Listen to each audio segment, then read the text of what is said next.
Hey everybody, it's Tripl-L here to talk about Ichi the Witch. We're at chapter 21 now, but this will be kind of a quick reflection on the last few chapters. And the page I have here, if you watched my last video, you know I probably care about this a lot because it revolves around what exactly Toge Ice is going to do about Ichi. Anyway, guys, hey. So this is kind of a roundup about Ichi the Witch. Good news, the series seems popular. I think at the very least it will be an Undead Unluck length series, so for people who want to be here for like 4 or 5 years, welcome. We're probably in for 4 or 5 years of good times, unless there is a horrible scandal with the writer, in which case we have the poor ActAge artist struggling yet again. Anyway, coming into the series, where do I want to start? Okay, you know what, let's start with like the big thing. Coming into this, we really wanted to know what was going to happen with Toge Ice and this competition she had with Ichi. In this chapter, we finally put that to rest. The Thingamajig got the mushroom. We had a funny little panel of the mushroom ruining her internal aesthetics. And we have this situation here where she's even... I actually like this line a lot. You know what we saw. I'm not so imprudent that I would insist on pushing my opinion now after that. Not after that. This is so good. Sorry, I'm getting a little bit twisted here. My eyes are not super great today. I like that. I like that so much. That's a good person right there. And this chapter does a lot for Toge Ice and our main girl's relationship. So I actually really enjoyed that quite a bit. We got some interesting artwork as well when it came to showing off the main girl's little brother and all that kind of stuff, which we'll talk more about that at the end. I just, again, want to touch on this. I love that she isn't so pig-headed. That's a competent character. Thank God. I'm 100% into that. I love when characters are not being stupid. Like, props to that. Now let's talk about like the overall conflict with the World Hater Magik. I think ultimately it was very interesting, but I think I may have spotted... I feel bad because I just made a video talking about the challenges in Kagurabachi, and I feel like I'm about to say it here, but I think I spotted a potential weakness with this era of Ichi the Witch. It's not really a weakness, it's more of a style. When I was reading these chapters, I was honestly reminded more of light novel style battles. And what I mean by that is that because of the way that light novels have to be written, it's actually very difficult. If you imagine Bakugo's choreography from My Hero Academia, if you imagine how acrobatic he is, it's actually extremely difficult to transcribe Bakugo's basic choreography into a novel. If you're doing it like to capture the exact thing happening on screen, it's very difficult. The reason I bring that up is because the light novel isekais, or like light novel battle shonen, we can say like that, a lot of times you'll notice that they go into beam spam or just shooting missiles at things, or maybe they go into like some kind of complex effect that they can talk through. The reason that ends up happening is because writing the choreography is very difficult, and you can't, and that's like why slime sometimes just opts for giant blasts of things instead of doing like more hand-to-hand combat, and that's just a kind of a function of these situations. Now mind you, we do have the cases of really amazing animation studios where they can go and they will expand how a fight actually goes, so it becomes a more visual spectacle.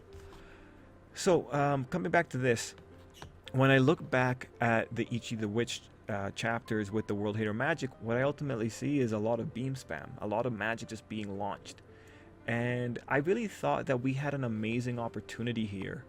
I have to go back to this page, when we were like lining up for this fight.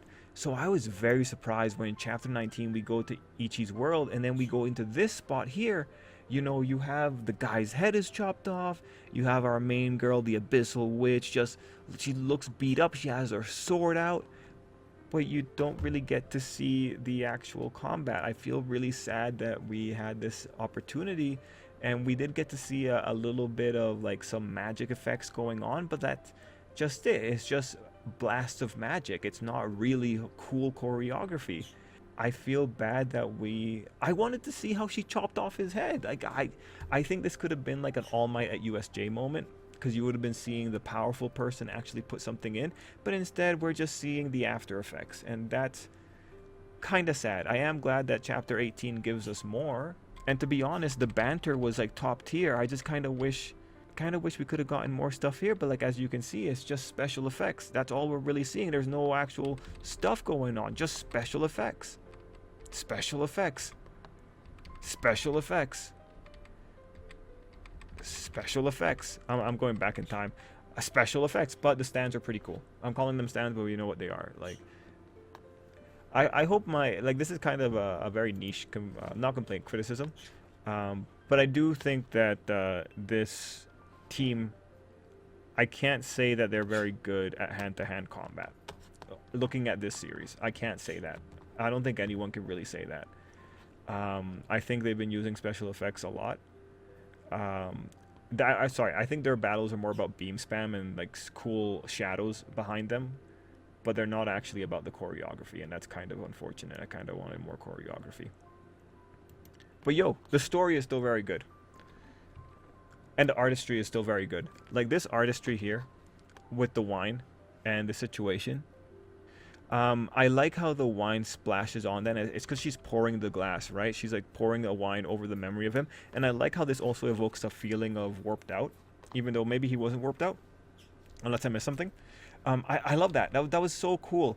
And just overall, all the stuff that happened with the wine glass. Of course, their friendship being expressed, the wine glass, and again, more wine glass shenanigans. Whatever metaphors are going on there, I actually really like that. I think there was a good visual story going on there. Like, props to the artist on that one, honestly. Legit, super cool. Anyway, a big part of the chapter is this whole thing about Ichi is prophesized to die. You know what? We have to, like, celebrate other characters too, man. This girl being like, bruh, that kid's life is valuable. I like that. That's respect. Again, if there's one thing I like about this series is that the characters are reasonable. Anyway, you know, Ichi has a very abstract or a very, like, his way of living life is not something that the average Japanese person is going to be able to, like, relate to. But we got more of his characterization, and we end off on this panel here. I want you, be my family. Now that's very exciting. Does she mean as a brother? Does she mean as a husband? Or does she mean as someone in the family? Or is there a special context to family in this universe? Like a family of mages is not is a different thing. Like, you know how in Katekyo Hitman Reborn you have a familia, or like how in Danmachi you have a familia. That's what I would be kind of like. I wouldn't get too excited about this. I think this is bait. I wouldn't be too excited about it. There's too many series with a special context on family, so I'd be very careful on that one. But it's a very nice, somber scene, and I think it speaks to how hurt, wounded our main girl is, and I actually really liked it. So overall, with the World Hater Magik, I think that was such a good plot twist. I think that was so much good energy in there. I don't love that we off-screen the fight. I don't love that we are just spamming attacks but not really engaging with like better choreography. I'm kind of sad about that. I hope that in the future we will have better choreography and not just beam spam or magic spell effects and not shadows behind people. But yeah, also for those who don't know, I say shadows and stands just to like express the idea of a design standing behind people. I don't know if you ever read Air Gear. Air Gear had a gimmick where the characters would have something called shadows behind them that would just kind of be like the impression they were giving to the person they were facing. It was entirely imaginary, but the shadows had so much detail applied to them, man. Anyway, that's what I see here. When people are unable to do choreography, they just put a gigantic monster behind a character and make it look cool. Although in Air Gear, they were able to do choreography 100%. Anyway, guys, Ichi the Witch continues to be very good. We come out of this arc, I feel so good about it. I'm so happy that we have so many competent characters. I'm happy that we have so many characters that aren't stupid. I'm happy that we got to see this emotional side to the main girl. And I'm excited to see what comes next. The only thing I'm worried about is just that choreography, man. Anyway, guys, let me know what you thought down below, and till next time, I hope you have an absolutely great day. Oh, also, you know, Boichi like put out a new manga today on Shonen Jump. So check that out if you like Dr. Stone. Anyway, yeah, guys, till next time.